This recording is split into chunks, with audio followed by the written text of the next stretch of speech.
Dear Christian, what do we know about being crucified with Christ? What do we know about being so resolute to God that we'd be willing to lay down and lose our life? I've heard so many foolish statements comparing insignificant situations to Christian suffering that it's embarrassing. In fact, when did it get watered down?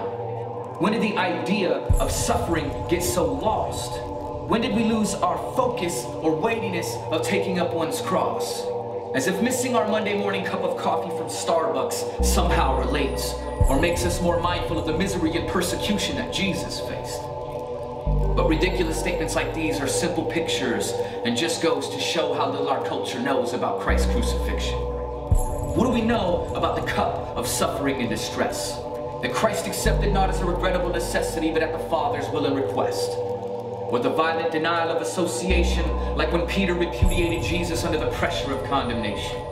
Being falsely accused, like when the Jewish leaders conspired against him and condemned him with the trumped-up charges of being a political leader of rebellion. Or the mockery of the Roman soldiers, the ridicule of the pseudo-enthronement, draped with a soldier's red cape as a king's robe and a makeshift crown made of thorns and twigs. What do we know about undeserved punishment, anguish and affliction, being spit on and flogged while blindfolded and beaten beyond the point of human recognition? We know nothing at remaining silent at the injustice of any individual, but with Christ, the crowds cheered to be crucified as a common criminal. Nailed to a tree with his hands and his feet, hung naked with stretched out arms for the public display of humiliation while soldiers cast lots and gambled for his garments. Being taunted by his accusers while they delight in their perceived superiority. Mocking his deity as they literally add insult to injury. Consider that the crucifixion was the cruelest form of capital punishment ever poured out in the history of human law.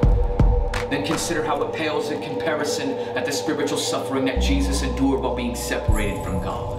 And receiving the full cup of God's wrath, Christ cries, "It is finished," tetelestai. It is our sins that held him there, our spears that pierced his side. The entire race is involved and implicated in the case of Christ crucified.